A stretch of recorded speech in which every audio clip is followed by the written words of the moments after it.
Okay, good afternoon and welcome to today's meeting of the Adults and Communities Overview and Scrutiny Committee.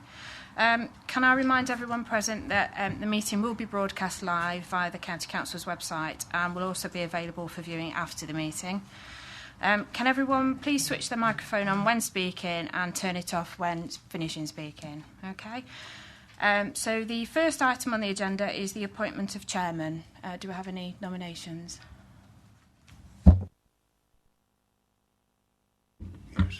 Yeah, I'm happy to nominate Terry as chair.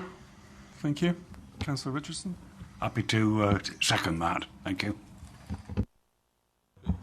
All agreed? Okay.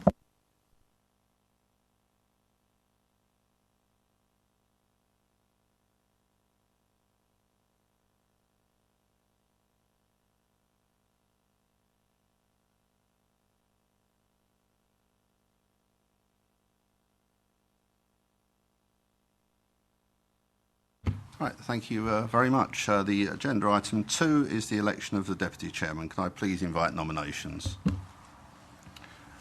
Chair, I would like to nominate Dr. Bremner. Do I have a seconder? Thank you, Chair. I'd very much like to second that. All in favour? Thank you. Right, agenda item 3 will be the minutes of the meeting held on the 7th of March. I appreciate that some of you were not present on the 7th of March, so for those of us that were, do I have a proposer for them? Fine. Do I have a seconder? Well, I'm happy to second anyway. All in favour of the minutes? Right, thank you. Right, we now come to item 4 on the agenda. A question has been received from a member of the public, Mr. Field, who is here today. Copies of the question and the officer's response have been circulated. What we now have is that Mr. Field has the opportunity to ask a supplementary question based on the response he has received. Okay. For clarification purposes, but it will just be restricted to that, Mr. Field, of responding to a clarification of the question you've asked. Sure. Thanks for the reply as received. This isn't intimidating whatsoever. The reply contains, it concerns, unless you're a quick reader, you won't have possibly read my question. It concerns the abuse of computer surveillance. The reply contains some misconceptions, and I have to reject it, Chairman. It's inadequate. Clear Swift's... If I could just stop you, Mr. Field, if I could just ask you to just detail those points which you believe are inadequate, and then we can arrange to follow up those points and respond to you. Sure. I've asked for a contact name, I've asked for dates and report findings, and these haven't been presented. There is an evident gap in the committee's oversight, and I feel this should be addressed. Right, thank you for thank you for that, Mr. Field. Is this something Ray would come back on, John? I think probably not today, this afternoon, but very happy to provide a written response directly. We can do that through the department. I'll ask Nigel, as the Head of Service for Libraries, to liaise with our ICT colleagues, and we'll provide written details of any oversight that's been taken and the dates on which that was undertaken. Thank you for that, John. Can I assume from Mr. Field's perspective then that Nigel will be the named person who will be responding? Because I think one of the points Mr. Field has made is he wanted a named person. Yeah. Can I object, Mr. Chairman? I'd like to keep through this committee. I don't want to be fobbed off with emails. And being told of the dates when oversight was conducted isn't adequate. There needs to be oversight if there isn't any. So being told that If I could just stop you there, Mr. Field, the way this would work is that an officer will respond. This committee has the right to call in that response or to look at other aspects of this should it decide to. but it is up to this committee to do that. So the first circumstance we will take is that we have agreed, we have taken on the extra questions you have raised or the questions you want clarification on. Mr Thomas will respond on behalf of the council. Members of this committee will get a copy of that response, and it is then up to this committee, should they wish to take it further, or you as a member of the public can again reserve the right to send in questions to this committee at any time. Thank you. And thank you for your attendance today.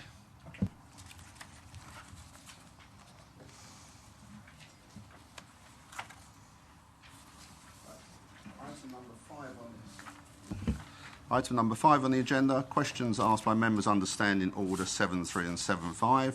We have no questions from members. Agenda item 6, to advise on any other items which are deemed to be as urgent. Elsewhere on the agenda, I've not received notification of any further urgent items.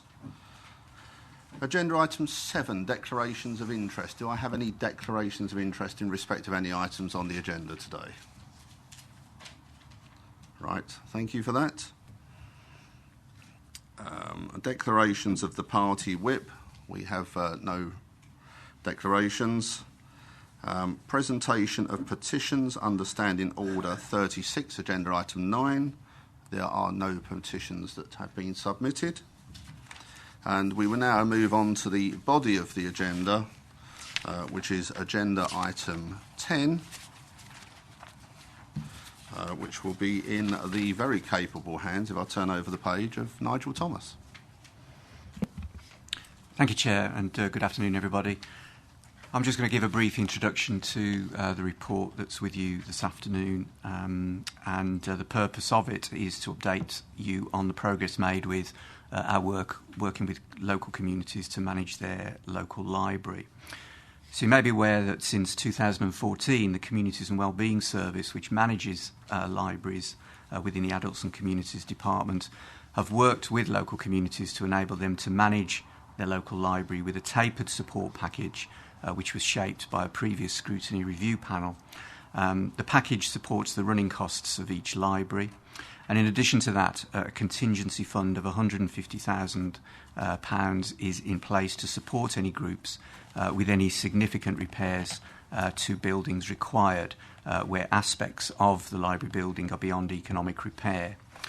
The support package for most libraries will come to a conclusion in 2020, and the contingency fund will be reviewed as it gets close to being used up.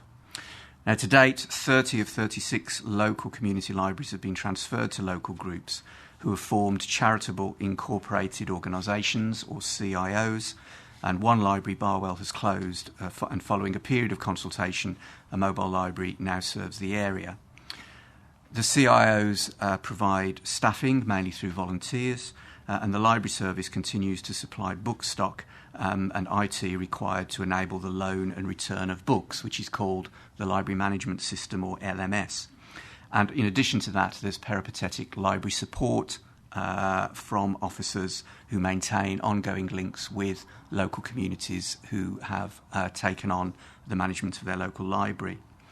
The transfers began in 2015, and as they reach their 12-month mark, a period of annual reviews is underway, which will be ongoing each year, where officers and CIO committee members discuss progress made, troubleshoot any particular areas that are maybe forthcoming, and see what further work might be required.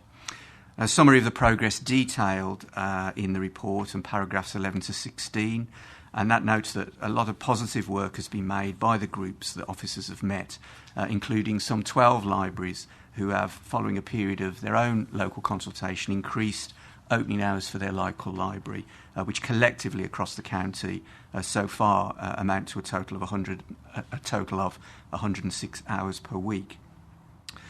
There are a number of areas for continued monitoring, and those are detailed in paragraphs 17 to 19, and principally the collective area of concern for all groups reviewed to date is the medium sustainability of each library in terms of each group's capacity to raise the relevant amounts of income relating to the ongoing maintenance repair of the property asset.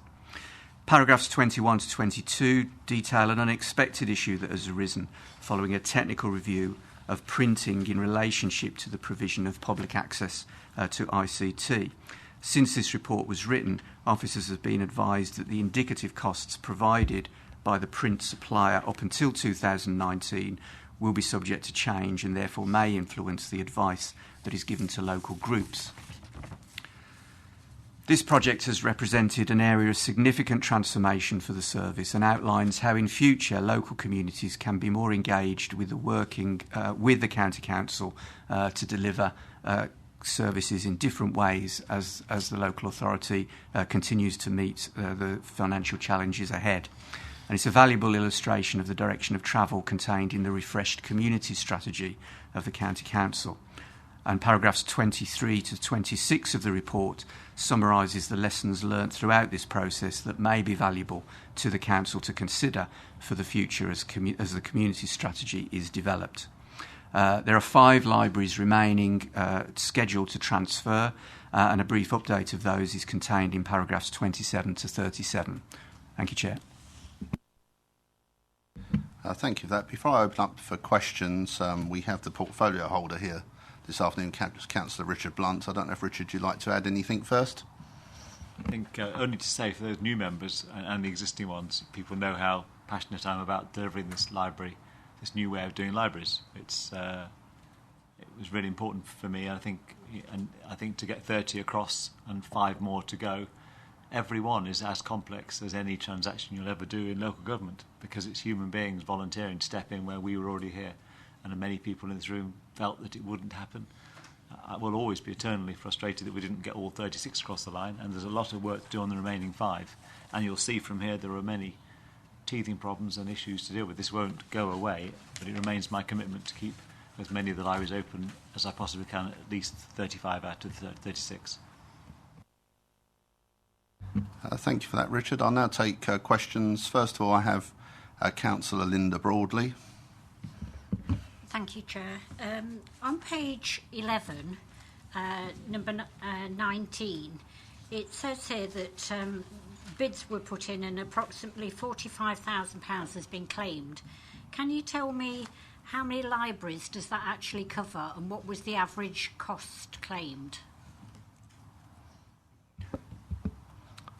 Yep. Sorry, Nigel, yes, please, okay. Please interject. The idea of the contingency fund is to be there should any emergency type of things happen with each library. So I think on recollection we had, and the bids go in a period of time, so we had 1 round of bids and then there's a second round of bids due this autumn. We had, I think, around 7 libraries, although I can sort of clarify that for the notes.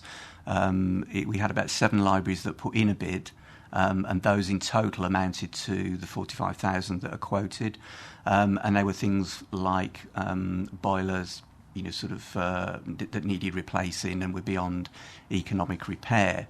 In terms of the costs associated with each, again, for the notes, I can be more clear about that, but the sums were in the region of between about 6 and I think 10 or 12k.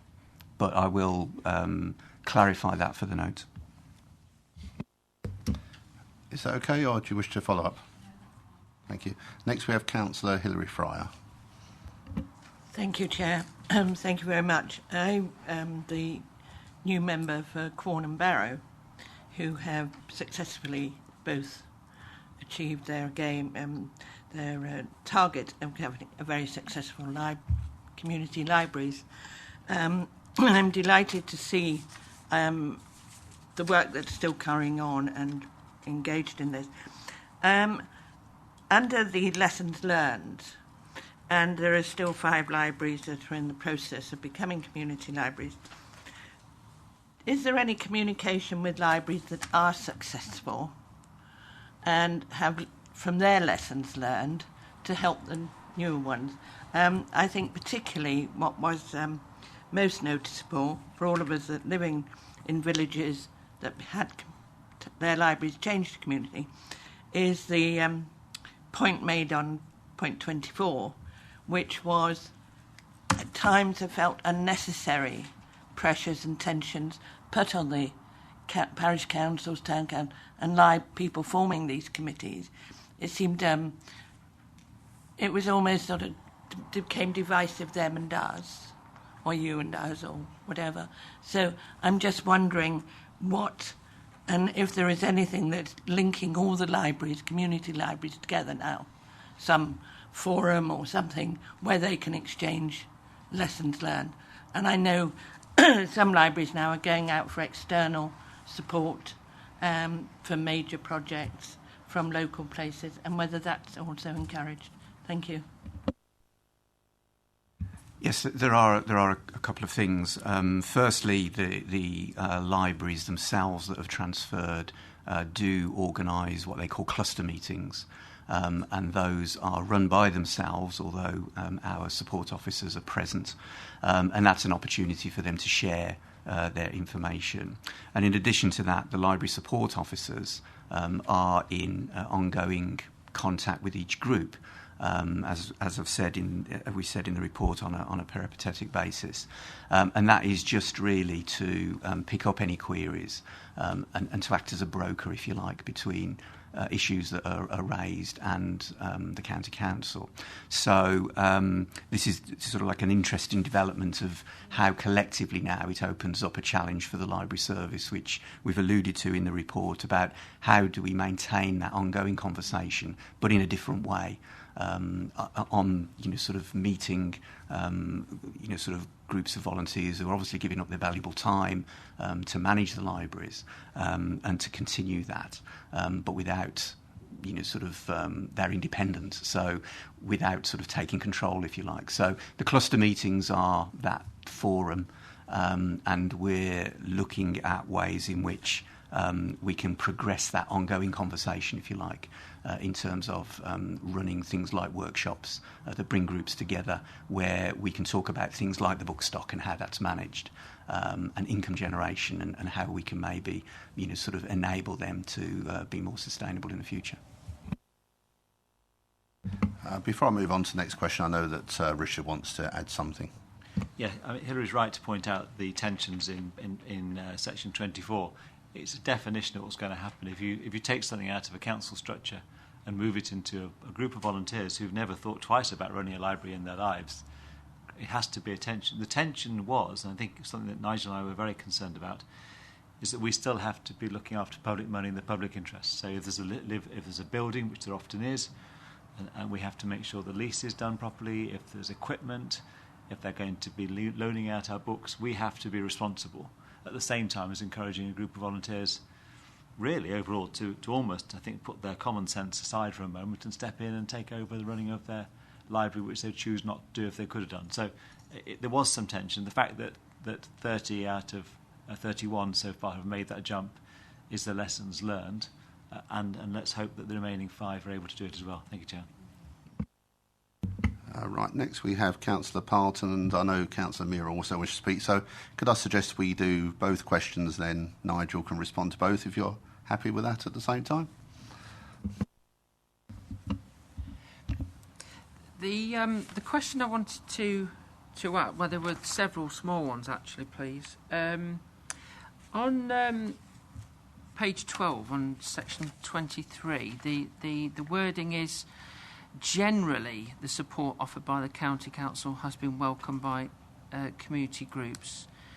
What do we specifically mean by generally the support offered? So that would indicate that some things we're offering to them have been rejected and others have been accepted. Maybe is there a common thread on the on something that they're being offered that they're not happy to pursue, to take?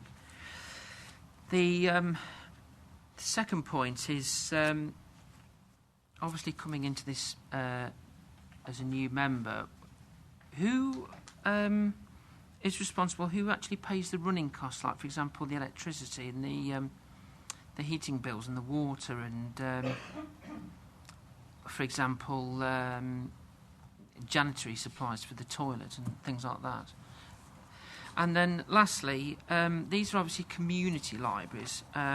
In Loughborough, of course, we have the main Loughborough Library. Would we be able to have sight of the actual plan for managing those as well, please? If we take Councillor Meyer next, and then what do you wish? Yeah, if you're happy. Okay. Generally, I think really what we were trying to put across there was that, broadly speaking, the support by liaison officers that led local groups up to transition and the ongoing peripatetic officer support has been welcomed by the community groups. Clearly, as Richard has alluded to, it's not been an easy process. And, obviously, particularly in the lead up to transition time, there were tensions because, as we've said, this is a fairly complex process in terms of, just the legal handover to enable the group to do business with us. That some of those things, obviously, there were tensions where perhaps, sort of with hindsight and some of the lessons learned, we needed to think about being not necessarily flexible in our response, but just be conscious that, sort of we're working with volunteers, and it's a completely new landscape for us, a new area of working that I think we've got a lot to learn. Just in terms of the running costs, the way that it works and the way that the support package works is that, to begin with, once a group is transferred, for the first 2 years, the local authority has met the running costs. And then beyond that, there's been a tapering off of that by about 20%. So, for example, to begin with, the business rates, sort of was something that the local authority would have to pay, but a charitable organisation wouldn't, so they would immediately sort of claim that back. And the broad running costs, things like electricity and the utility costs, that will taper off over the period of time, so that when the support package finishes in around about 2019, 2020, then sort of the local group will be funding those things. So that's how that is currently set up to work. And then in terms of Loughborough Library, in terms of the way that we've articulated what the library offer is in this new way of doing things, there's 16 large libraries that are in sizable 16 larger libraries in larger communities such as Loughborough, Colville, Hinckley. Those are still fully funded and staffed by the County Council. And part of the way that we will operate, the way that we've articulated the library offer, is that these 16 libraries will be funded by the County Council. There's a support package to enable local communities to run their own library. There's a mobile library service, and there's an online service which enables people to loan books using a device through sort of a download of a book for loan. So although volunteers, we do engage with volunteers in places like Loughborough Library, for example, a group of local volunteers look after the local history area of the library. Those are still within the overall management of council officers, whereas each community library is managed by the CIO, the Charitable Incorporated Organisation. Do you wish to come back, Ted? Yeah, if I may, to the point. Could I just say before, if you're coming back on Loughborough Library? No, I'm not. Oh, right, it's fine, because I was just going to say that the purpose of the report is to look at those which are being moved to management. No, I understand. If members have specific questions about other ones, I'm sure they could address them to Nigel. No, I understand. Yeah, it's a general point. So once the funding's tapered off, you said by 2019, there must be an element of there's always an element of risk, but how substantial is the risk that at some point one of these 30 libraries will, say, we can't afford the bills, we're going to have to close. Can they be funded through their parish council? Not that I'm a parish councillor, so I wouldn't know these things. So, you know, that needs to be certainly monitored very carefully, doesn't it? Because we don't want to get to a position, it would very look bad publicity, say if, you know, village X, you know, can't afford the electricity bill, so that's it, we're closing next week. I think Richard would like to pick this one up. Yeah. Ted, through you, Chairman, we looked at other councils before we did this. We didn't invent the wheel. We went to Warwickshire, who'd done it before. And in Warwickshire, the day that they took the key, in I think it was Bolkington where we went to, within a week the boiler blew up and they said, you've got to raise the money yourself. So through you, Chairman, we decided that wasn't fair.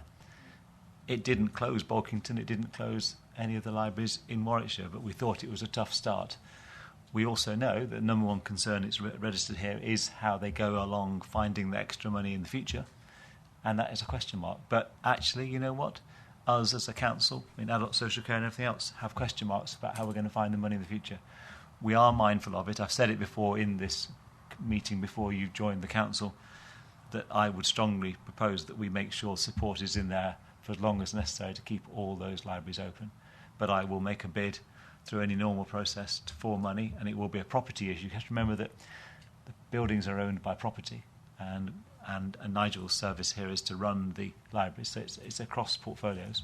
But I am very mindful of it, and I would not want to see any of the community-run libraries closing for lack of any clear, balanced support from us. Councillor Mear. Cheers, thank you. I'm on a different theme, on technology for these 30-odd libraries. The estate that we hold, the 16 that we hold, we will obviously fund and look after the technology and upgrade the technology as required. But what will happen to these 30s? How will we monitor that they're moving with the times or won't we? Thank you. And part of the monitoring will be through the cluster meetings and the annual reviews that will be ongoing. In terms of how it works at the moment, some communities have actually sourced their own IT solution because they've seen that as a better way and a more cost-effective way for them to deliver the IT services. For those that don't, then the county council would still sort of deliver that, but there would be a buy-in from the local community, sort of in terms of meeting those costs in the same way as you would pay any other external supplier.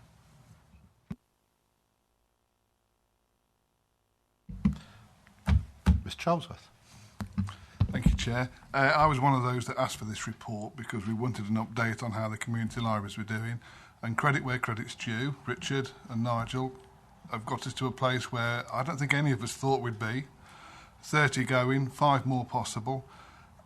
It's a success story. And, you know, I was a little pessimistic. I didn't think we'd get where we were, but we have done. I, too, worry when the money tapers off. I mean, further savings of 1.3 million in this department, and I know we look at the contingency fund before it nears its end point, but I think money is going to be absolutely key sometimes to keeping some of these going. I hope they all continue. I hope they all sort of reach a sustainable basis, and they've got to be given every opportunity to go to external funding and other sources of funding. I don't think we should put any shackles on them in how they do that either. I think they should be given sort of, I know they use our book stock and some of our technology, but I do think they should be given every opportunity to get as much funding from elsewhere as possible. Does one of you wish to respond?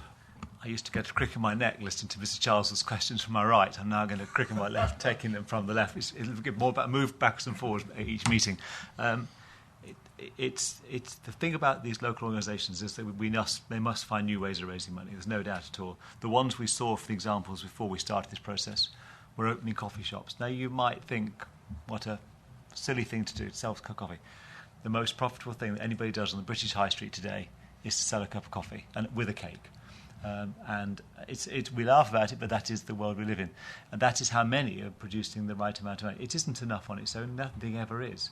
But all I would say to Mr. Charles is when Councillor Rushton was deciding which portfolios he was going to give out, I said, I don't mind what you give me, but I'd like to stay with libraries for a bit longer because there's more work to do. And you know how you worked with me for the last 4 years. I am committed to seeing them not only survive, but also to thrive. Okay, I think this will probably be the last question on this area, Paul. Actually, I think it's been answered in that it's perhaps evidenced by the 30 that come into the community that we talk about income, which is absolutely correct, but we also must remember that by being volunteers, they have pressure and time, but what they have oodles of, I would expect, is passion. And they have a passion for their local community and a passion for their library. And the diversification of the income streams that they can generate, rather than sitting on their hands and waiting for the end of the taper to think they might have some more money, is the wrong attitude. They must be thinking now and coming up with the ideas through the forum, working with the officers if they need be. But it sounds to me that the community themselves are the engine and the dynamic which will make these libraries successful. Does anyone wish to respond? Yes, that's right. And, sort of in our annual reviews, they are doing just that. They're planning for the future. One library in particular has already got reserves for 2 years, should they reach hard times. That's probably an exception out of the group, but it does give an evidence as to the fact that local groups are talking to each other and constantly looking at new ideas and working within their local community to try and raise funds. Right, any further questions? Right, thank you, members, for that. I think, as Mr. Charlesworth said and has been agreed, this is a success story, and there's a credit to the portfolio holder and the staff who've worked extremely hard in making this happen. And I think does show Leicestershire County Council in the appropriate light that it does wish to work with communities and keep things open even in difficult times. The recommendations are before you on page 15 under paragraph 47. Are we happy to accept them? Okay, thank you. Right, we now move on to agenda item 11, which is help to live at home implementation, procurement and lessons learned.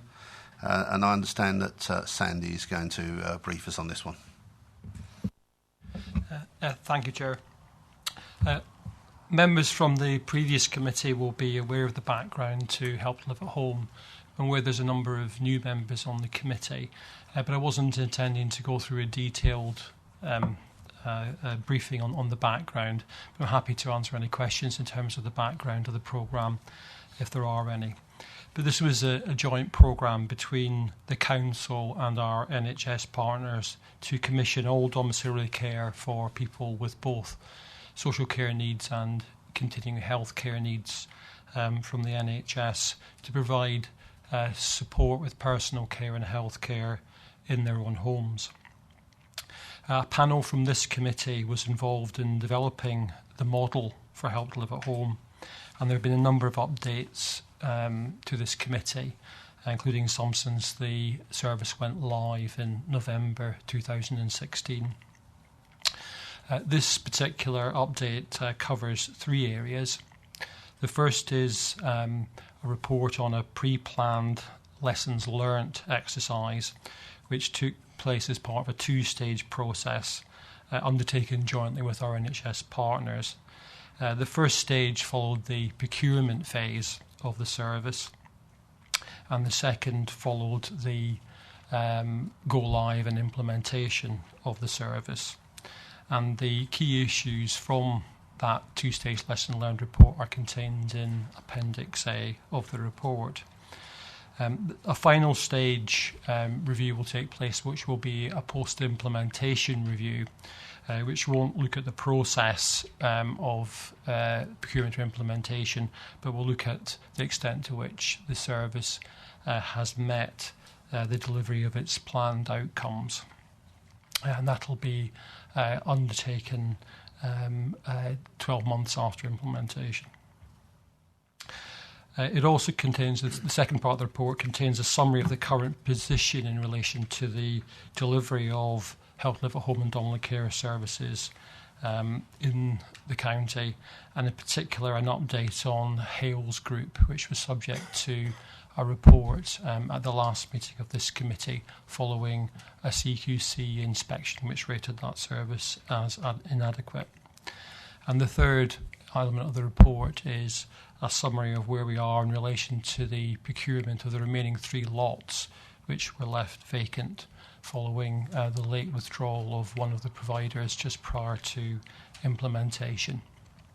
So I'm happy to take any questions that the committee might have.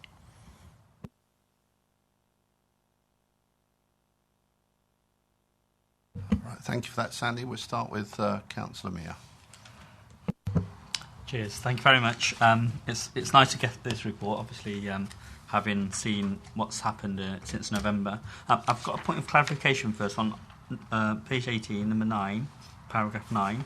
You know when it says a further 674 people have decided to arrange their own care, is that from the debacle that happened in November, or is that a total? That's a total number. Just to clarify, any service user can ask for a direct payment at any time. So some of those people may have had a direct payment for a significant length of time. The majority of them, probably the great majority of them, actually asked for the direct payment before go live. That wasn't in response to anything that happened at go live. That was a decision that people made effectively to say, I'm happy with my current provider, I want to remain with my current provider, and I don't want to take the option of transferring to another provider that you've chosen for me. So it wasn't in any way kind of response to events. It was a choice that people made, and some people will have chosen. A small number of people will have chosen afterwards to request a direct payment, but that's not exceptional. We have people all the time requesting direct payments for a range of reasons. And what I'd also like to make really clear is that we want people to have choice and control, and it's a positive thing when people ask for a direct payment. We've got a strategy that very clearly encourages people to do that, and increasing the number of people who are able to exercise that choice and control and able to manage their own care is very much something we'd want to encourage going forward. So, do you wish to come back? Yes, just a couple more questions, main questions. Regarding the people that we're looking after, the 712 who are receiving the care because of the failure of the organisation walking away, the cost to us on that, is that market rate or is it costing us more than market rate? The 712 people are receiving services from a range of providers where we've agreed a price with those. Now, a large number of those are carrying people continuing to get a service from the previous provider, and others where we've made alternative arrangements with other providers. The rates that we're paying are broadly in line with those that we're paying to the Help Live at Home lead providers. Some are slightly higher, some are slightly lower, but by and large they're pretty much the same. So there actually isn't any significant difference in the cost between those that get them from a lead provider and those that get them from another provider. Is the on paragraphs 13 and 14 and 15 and 16 where we've gone back to the market and we haven't found anybody there. This time round, the second time round, was the criteria, let's say, more stricter? Had we learnt lessons, and is that why we hadn't found people to take on the contracts? So in essence, did we raise the bar?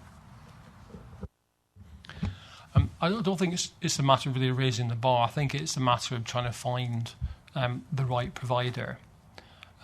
So I think the selection criteria are broadly the same. What we've tried to do is learn lessons in how we support providers through that process and making sure that we are getting the right provider and the best provider to provide the service. But the reasons that a bid can be unsuccessful are many. I mean, they can be quite technical issues to do with just the right paperwork not being available, for instance. So we are very much trying to support the providers so that we are able to make the best possible decision based on and what the providers are able to do and the quality of service they're able to offer. Councillor Broadley. Thank you, Chair. Couple of questions. On page 18, item 12 at the bottom, the CQC published its report on the Hale Group Limited, Leicester, in February, but before then they didn't have a CQC report. So what evidence did we have before that would be able to provide the care that was needed? Is the first question. Don't.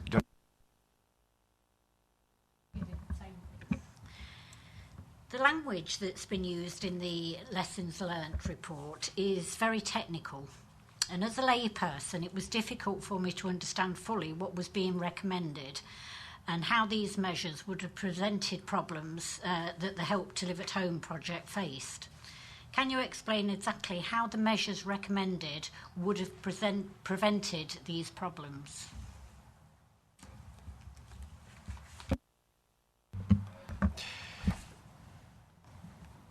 Right, so going back to the first question. So the Hales Group, that's right, the Hales Group didn't have a previous inspection in Leicestershire.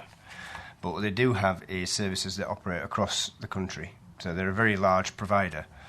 And as part of the procurement process, there was a criteria, which was that no provider could have an adequate inspection in areas of safety or in areas of leadership in any of their other services.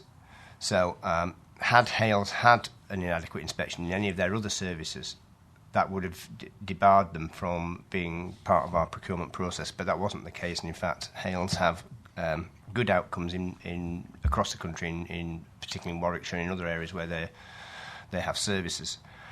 So prior to the CQC inspection that took place at the end of 2016, in the report that came out in 2017, there was no indication that they had an inadequate service. In terms of the Help to Live at Home Lessons Learnt report, I think your point about the sort of technical language is a good one, and it's something we'll reflect on. I think the question you're asking is, how will the recommendations improve practice? Is that the... what we hope through this process is that we can learn lessons from this procurement process and from this integration process. And as Sandy said, this was a very large programme of work over a significant period of time. It was the first time that the County Council had worked with the two clinical commissioning groups to commission a very large and complex service jointly. So it was the first time that we'd undertaken that task. And a lot of the lessons learned relate to the process that we undertook as opposed to the outcome, if you like. Quite a lot of these lessons are about how we work together jointly, about governance across organisations, about decision-making, about leadership. And that might be why some of them are technical, and particularly when you get into the contracting and the procurement process, you do get into technical detail. But we can look at that in terms of making this a more user-friendly document. So what we're hoping is that the lessons that we learnt from this programme will stand us in good stead as we further integrate our services with health and with other partners, because we will be doing a lot more of this joint working in the future. This is just the first of what we think will be a much more fully integrated commissioning process across health and social care as we move forward. We think a lot of the lessons here are going to be very useful for us in thinking about how we run the governance of those future projects and how we lead those future projects and the decision-making processes that we need to undertake. We also think that there are some lessons in here about general programme and project management. And across the council, of course, we're transforming a whole host of our services, not just in adult social care, but in all areas of the council. And so there are lessons in here that will help in terms of that kind of transformation process across a whole range of the things that we do. But clearly, if we need to make those lessons and those recommendations more accessible to people, then very happy to do that. I don't know if there's anything you want to add, Sandy. Yes, just really in relation to the presentation of the report. This is a report, I suppose it's for multiple audiences. So what we wanted to do is, I suppose, be transparent and share as much as possible. And this is the report that's being used by the board and being used by officers to actually plan future programmes. So I suppose we wanted to share that rather than, I suppose, what might have been seen as a kind of very sanitised version. We're trying to really show as much as we can and be as open and transparent as we can. But this is the document that, will be used by people who will be responsible for future programmes, and that is quite detailed in terms of what they would need in order to be able to run those programmes effectively. Richard, do you want to add to that? Just to add, it's a very good question. Actually, as a new portfolio holder, I had the same thing to say, partly because I'm dyslexic, so I can't take in huge amounts. But what is in there is that you look at the headlines, it's the West Leicestershire Clinical Group and the East Leicestershire and Leicestershire County Council. Therefore, the message has to go as it is in there. But I made the point, which I hope we've tried to do, is to put it into as plain English as possible in our text, because the text at the beginning is in our language, and the text in the main document is designed for other places. So it's a good question, but it will always, I suspect, have to be this way, because it's being used to inform us, but it's also being formed to inform our partners as well. Do you wish to come back, Councillor Broadley, or? All right, Councillor Parton next.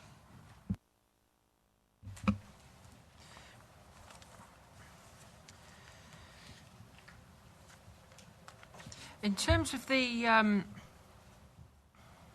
this new service, it's obviously replacing a previous way of working. Similar to the tables we have here, would it be possible for the committee to have some work to be carried out on a table that actually shows what was done in the past and what happens now, to really ascertain the changes? Because as Councillor Broadley said, there's 59 recommendations here. And it's not that, Phil will want them sanitised, but it just explained how they would actually practically work. And to assist definitely new members of this committee, if we could see what we're comparing to, would be very helpful.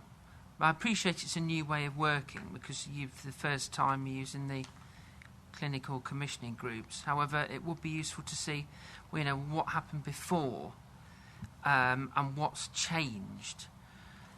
So that's the... Perhaps I could come in here before someone answers. I think it's always the difficulty with the new council when a lot of these reports and information have already come through this group. So 90% of what you're asking for is actually already available through the minutes. So what I would suggest is that perhaps the clerk can assist in providing those minutes and details or the previous reports, and then perhaps that's something that could be considered thereafter, rather than going back over what has already been looked at by this committee. If other members are in agreement, would seem the best way. It's a very valid question, Ted, and I'm not decrying that. And I had the same problem when I first came on the committee, that things have happened previously, and we all try and get up to speed. But I think we are where we are in that we moved from multiple providers to, I think it was 7 from memory. We had the issues we had, which are the point of this report. But I'm not sure what a report going back to comparing a provider with previous ones, because the criteria for the service did not change. So the service that was to be provided to people was the service that was to be provided to people. So I don't know if that covers your point. It refers to the fact that, and that's a very helpful explanation, that there's 59 recommendations. Are we saying that I mean, clearly some of these 59 must have been happening in the past, although maybe to a lesser extent, or some of these were being brought in for the first time. And I think that's that would be the interesting thing to see, whether something was changed because it wasn't working as well, or something was just brought in to complete, a new solution. I'm sure Sandy might wish to say something, but I mean, what we're doing is we're comparing apples with oranges here, in that we had multiple small providers and we went to several large providers. But I'm sure Sandy may wish to add to that, and therefore the lessons learnt are about procurement of the main provider, which had not been done in this way before. But I'm sure Sandy would like to elaborate on that.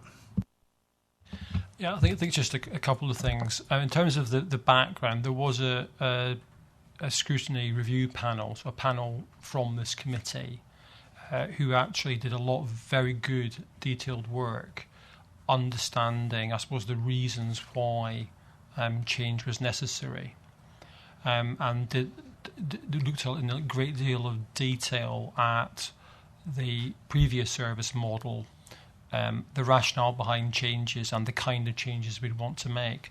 So we really would recommend members of the committee to look at the output from that scrutiny review panel in terms of really understanding the background of what the programme was about.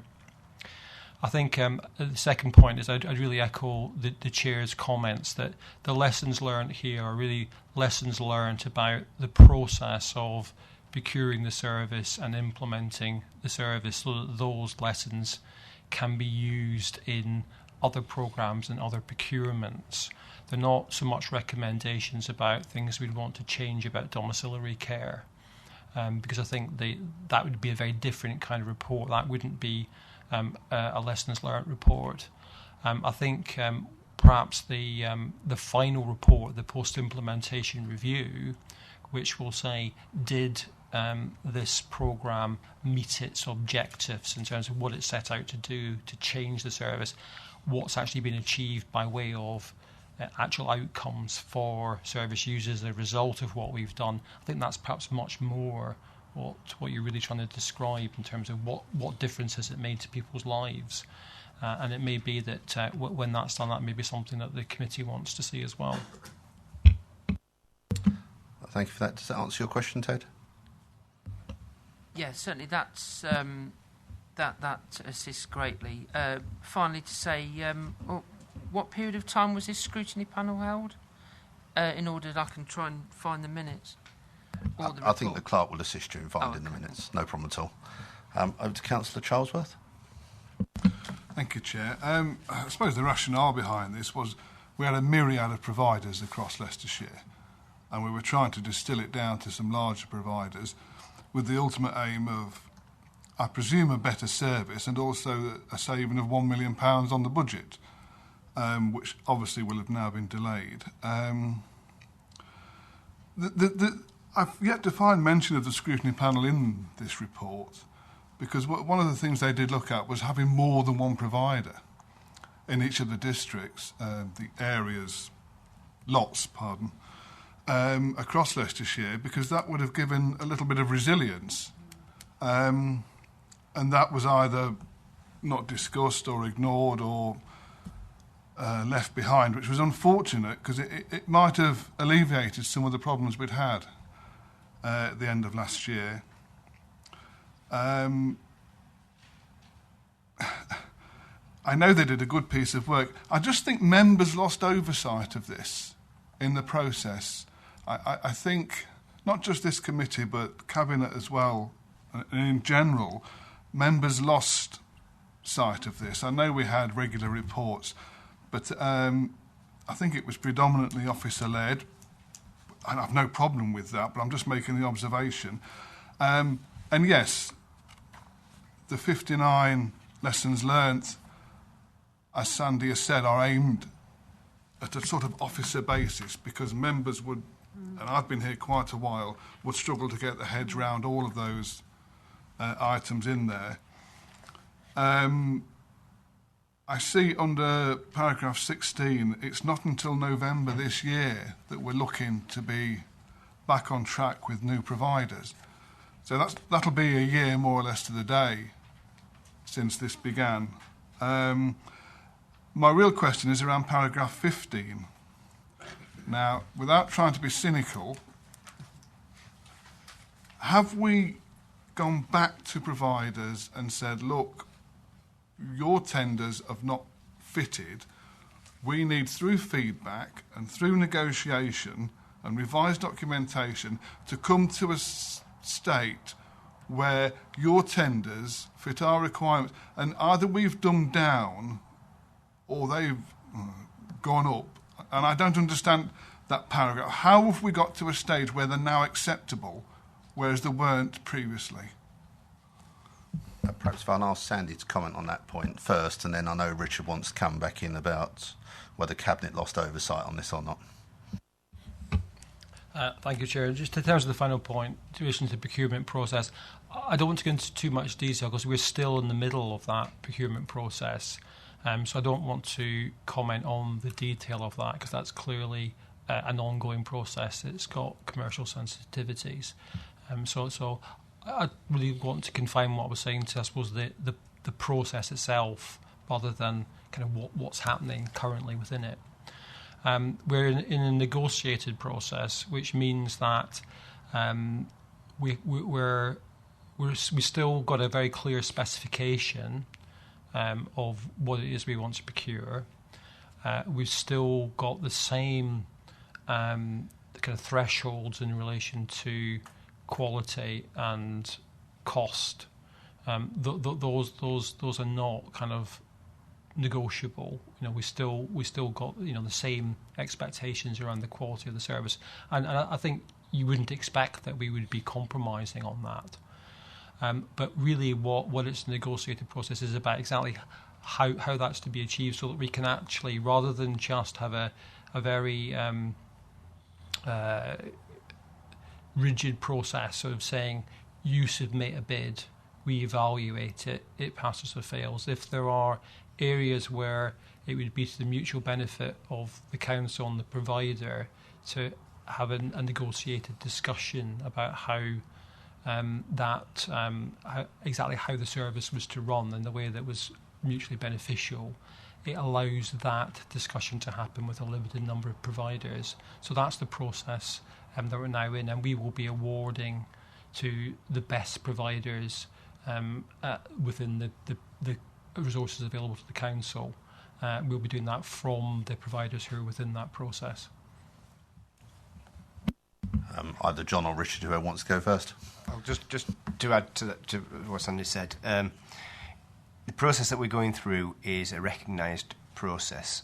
It's not something that we've invented. It is part and parcel of the procurement processes that the County Council use and other organisations.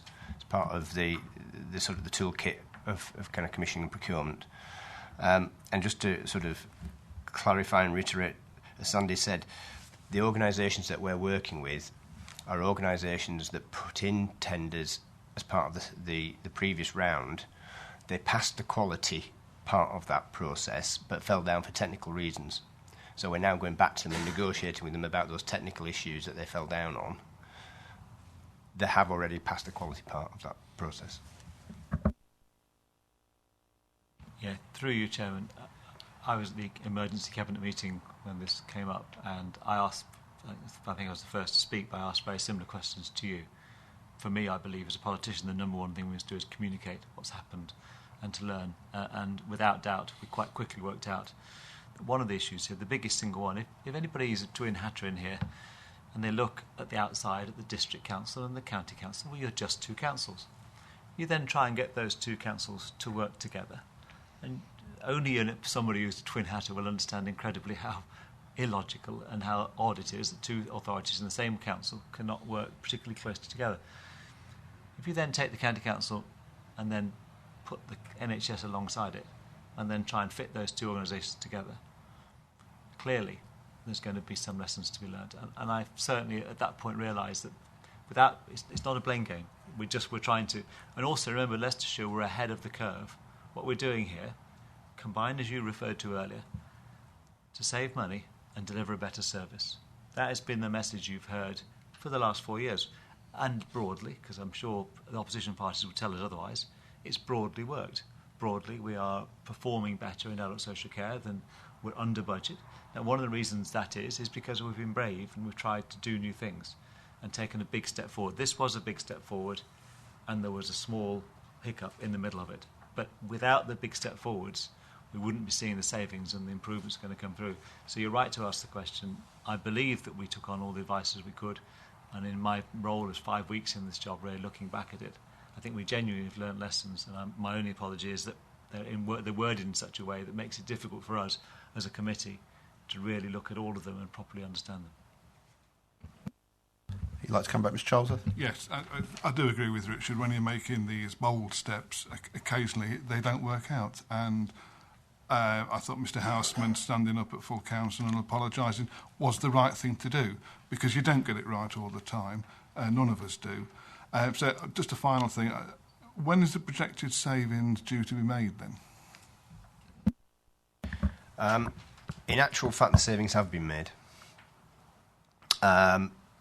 But as Sandy said, when we do the final report around how we met the objectives or not, within that, what it will show is that we have met the objective of saving the £1 million. We didn't make the saving in the way that we first anticipated making it.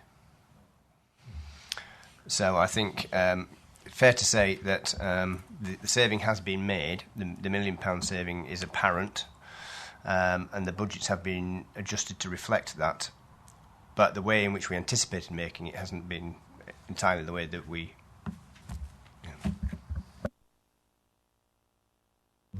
Are there any further questions? Do I take it that from what members have been saying that we all think it would be a good idea that the post-implementation review comes back to this committee when it's available? Yeah? Is that agreed by all? And I think it was offered by Sandy, so we'll take him up on his very kind offer. Fatal mistake to do. Also, if I could just explain, I know Councillor Bremner has just left the room. He did let me know just before the start of the meeting, unfortunately, he's got to dash off for an urgent work appointment. So it's not that he's fed up with the committee already, it's just that sometimes life gets in the way and earning a living needs to happen. So we now take item... Sorry, there's no recommendation, it's just we note the report, don't we? So we'll note the reports with the recommendation that the post-implementation review comes back to this committee. Right, so we now take agenda item 12, which is with... I've got Heather here, but clearly John. Thank you, Chair. So this is a brief report to update the committee on progress that the department is making in connection with supporting people with learning disabilities into paid employment. Providing paid employment for people with disabilities, and particularly for people with learning disabilities, has been one of our objectives in social care for a number of years, really going back to 2001 when the Value in People strategy was first introduced. And it's recognised that employment plays a very and most important part of social inclusion, both in terms of providing people with income, which allows them to improve their lives, but more importantly, it's about self-esteem, self-worth, and people feeling that they have value to add to their community. In Leicestershire, our performance on providing people with employment, as you'll see at paragraph 6 and the table on page 58, has been below average for a number of years. And it's something that we have highlighted as a priority back in 2015, the beginning of 2015, and we did manage to double our performance at that point. But subsequent to that, and with the implementation of the new Community Life Choice frameworks and the procurement around Community Life Choices last year, we made employment one of the key factors around providing people with services during the day.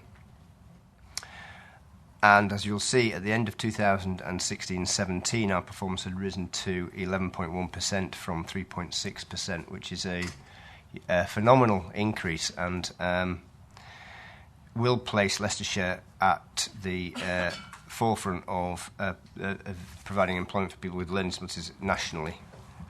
If we're not the top, we'll be certainly within the top 5%, I would think.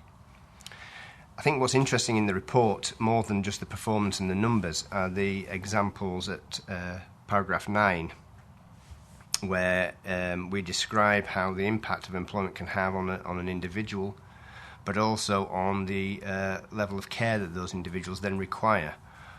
So you can see that employment not only has good outcomes for individuals in terms of their lives, but it also has an outcome for the council in terms of reducing the amount of social care that people then subsequently go on to need. Just worth also pointing out at paragraph 12 that we have been working with the Chief Executive's Department of the County Council to bid for a Department of Work and Pensions Supported Employment Fund. And the bid is to enable us to develop a dedicated and discrete team of people who would be tasked with supporting people into employment, preparing people for employment, but then maintaining people in employment. So it's a sort of a casework model which has proved very effective in other areas. The bid is for £136,000, which, if successful, we will match fund from within the department. Unfortunately, we don't know when we're going to hear about the bid. The bid was submitted a couple of months ago, but we've not heard when the outcome of that will be. Chair. Thank you. We'll now take questions, first of all from Councillor Charlesworth. Thank you, Chair. I hope you hear about the bid sooner than the combined authority bid. I know government's in a bit of a flux at the moment, but that would be very useful because I think we have made significant improvements there. Just one question, the table. Is that a percentage of individuals with a learning disability who could be in work, or is it a percentage of all people with learning disabilities?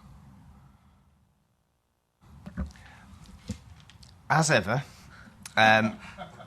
performance indicators have their own story to tell. It's the percentage of people with learning disabilities known to the County Council who have been in receipt of a service for over 12 months and have been reviewed. And at review, we then look at whether this person is in paid employment. So it's a percentage of people known to the County Council, effectively. Do you wish to come back, Mr. Charles? Right, Councillor Broadley. Thank you, Chair. As I said this morning at the pre-meet, I do welcome this report. I would like to see the figures doubled and trebled and whatever. However, reality tells me that it's going to be a very slow process. People can be frightened, not understand somebody with a learning disability, and they do need a lot of support. And for many years now, we've had people with a moderate learning disability working in charity shops and collecting shopping trolleys, which is good that they're out in the community and having the social aspects, but it's not that, I wouldn't say, fulfilling for them. And like any employment, you want to be fulfilled. I think our numbers have come up because of the place at Melton, which is very good. But that is through the fact that it was an ex-service manager and an ex-manager who had, well, she had a farm out there, so could therefore do it. That situation isn't the norm across Leicestershire. You know, we don't have people that have the learning disability training with farms and things that are likely to be able to copy this across the borough. So I do welcome the fact that you are putting in this bid and that we're looking at to do it on a casework basis. Can I ask that through day services and private providers, which you are tending to use more and more for day services now, are they being asked to look at employment for people? Because, again, we don't want to go back to the old day centres where people were sitting and just doing some colouring and whatever. That is taking a big step back. So are people, you know, one of the criteria for placing people, that they will look at employment? Yes, indeed it is. The re-procurement that we undertook last year and that we will be implementing this year through the summer and into the autumn of this year around our community life choices and day activities did have employment as one of the employment and education as key areas that we would want to see providers providing services for. I think you're absolutely right to point out that not everybody can replicate the Melton model. And I think as we move forward, we would want to see a fairly balanced approach. Now, clearly, as you will see from the table in the papers, the provision of employment for learning disabled people is actually reducing nationally because of the difficulties in the employment market that has been faced over the last few years. I think certainly there are some opportunities in Leicestershire to consider where other day activity providers could begin to look at the Melton model and think about that, not just in the farming sector but in other sectors. I think there are some possibilities to do that, but equally I think it's more important that we are able to develop links with mainstream businesses and mainstream industries and undertake that individual placement model so that we place people within existing mainstream companies and maintain and support people to be able to work in those environments. The two are not mutually exclusive, because actually what you'll see within the report is that actually from the community interest company in Melton, 14 people have gone on to seek employment elsewhere. So they're not mutually exclusive. But it is very important that we are able to find job and work opportunities for people in more mainstream industries, as well as in what you might think of as perhaps a bit more of a protected environment. Absolutely, I agree. We need to do that. Councillor Brawley. Thank you. Yes, I can only agree with everything that you've said. But what I would ask is if you would look at past projects that have come forward and been disregarded because it was at that particular point different agendas. There are, I mentioned this morning about the people in Wigston that I know of that ran quite a successful gardening project, and which was actually going out into the community and helping the elderly by delivering their potatoes and their vegetables and selling, and it was just becoming a profitable business.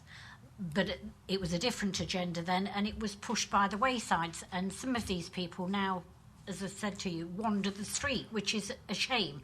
So as well as looking at new opportunities, I would like you to look at previous opportunities that had happened to people, because there are still a lot of people working in the learning disability field that know of these things. Thank you. Do you wish to come back, John, or on to the next question? Very happy to look at any opportunities that might be around across the county. Wouldn't discount any opportunity. Thank you for that, John. Councillor Parton.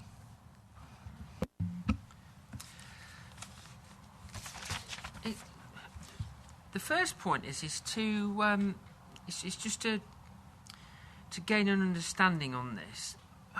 What the council is seeking to do is to employ 2 members of staff, or as these mentor coaches. And so currently we don't actually have anybody employed here, but we have providers. Am I right in saying that's how it's working at the moment? That's the first question. Yes, we don't have any dedicated employment support advisors or individual placement officers working for the county council. We do rely on external providers to provide the work opportunities. And obviously we're paying them to do that, aren't we? Yeah. So how many staff are we looking to take on with the £136,000 you spoke about? We're not actually looking to take any staff on. As it says in paragraph 12, if the bid's successful, we would envisage externally commissioning the support from, we'd have a procurement process to commission dedicated specific employment support.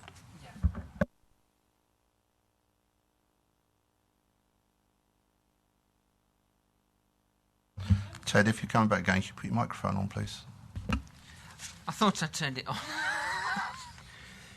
In terms of the, when I was reading the point 10 onwards, where it says current work on developing further employment opportunities, it was very quite vague. I presume. Well, I'm wondering what the reason for that is because you see that there are no specific examples here. There's no real naming of projects. So we're trying to explain practical things, but in a very sort of confidential and sort of non-transparent way. So, I was struggling to really grasp the full extent of the report. And the second point is we're focusing on men and women with learning disabilities. What provision is there for supporting men and women with mental health problems, particularly acute mental health problems like bipolar disorder, which could lead to erratic absence from work? Could I just say, I think we're stretching outside the point of the report again. So the point of scrutiny is to look at the report in front of us, not lead into other reports which may come to this committee from time to time about other groups of people, although John may wish to give some sort of answer to it, but I'll leave that to John. Thank you, yes. We don't mention specific... Well, we mention one specific organisation within the report, Countryside Enterprises, who are the community interest company in Melton. That's the one that's named within this report, and that's where the big investment has been made in providing people with work opportunities. In terms of helping other groups of people, there are 4 social inclusion indicators within the Adult Social Care Outcomes Framework, the National Outcomes Framework for Social Care. There's an indicator which is around helping people with learning disabilities into employment.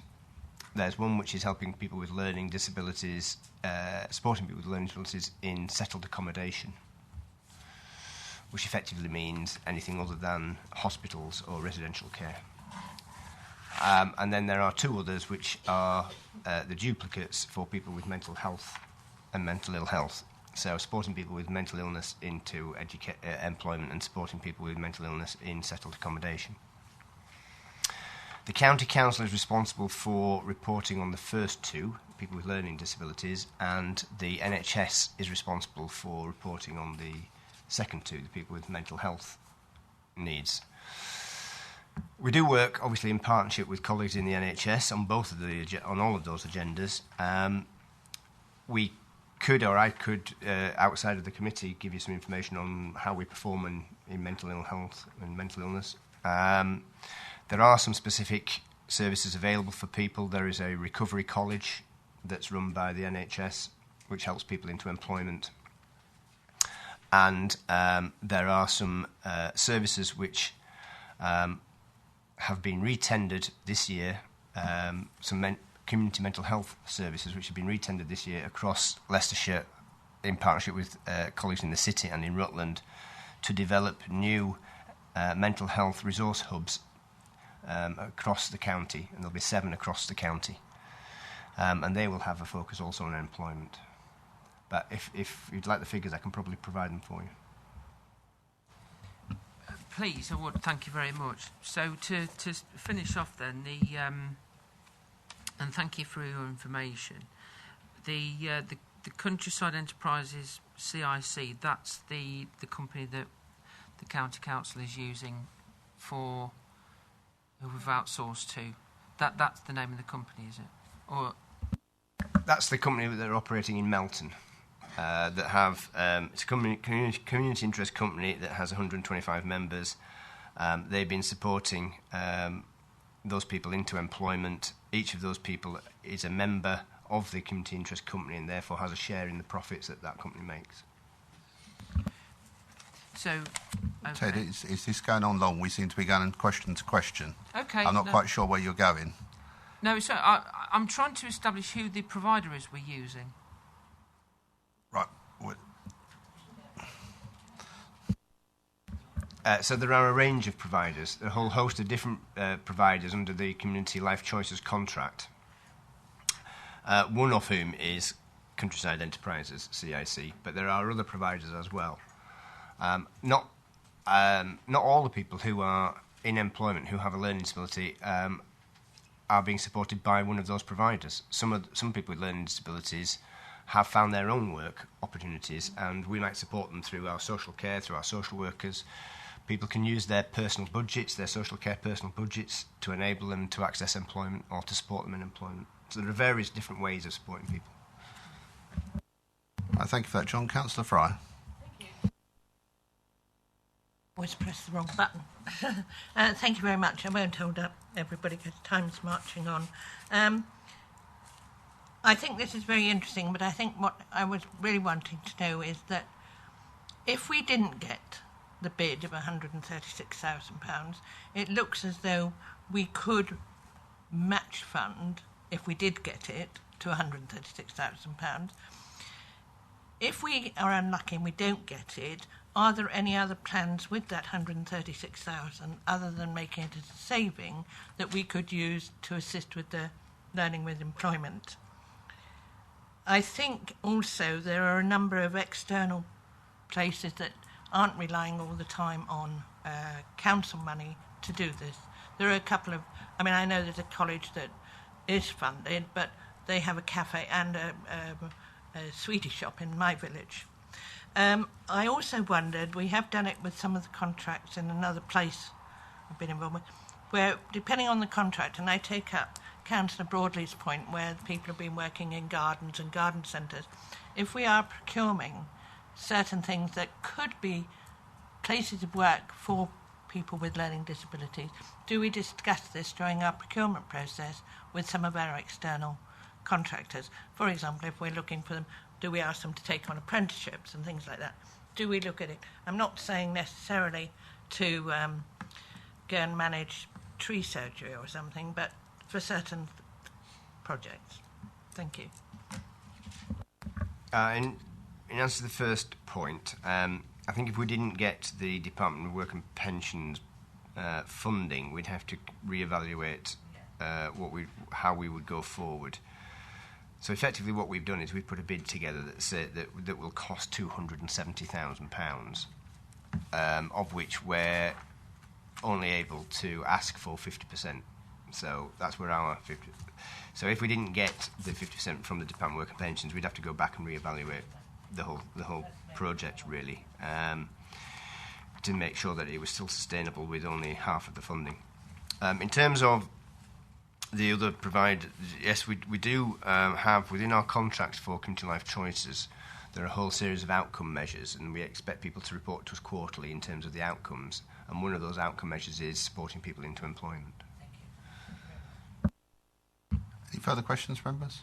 I think this is very valuable, and I think it speaks well for this council, the increase. I'm sure that members would like to keep up to date with this, and I think would welcome seeing where we are this time again next year, seeing where the figures are. And again, if I could just ask John perhaps to let us know if we do get any good news from the DWP, not to come back to this committee, but just so members are aware, just an email round. I take it members would like that. So we'll note the contents of the report. The date of the next meeting is the 12th of September 2017. I said there were no further items which I agreed to take as urgent, so could I thank all members for their attendance today, and certainly for the number and depth of the questions that were asked. And could I thank the officers and our portfolio holder for the way in which they've responded. Thank you.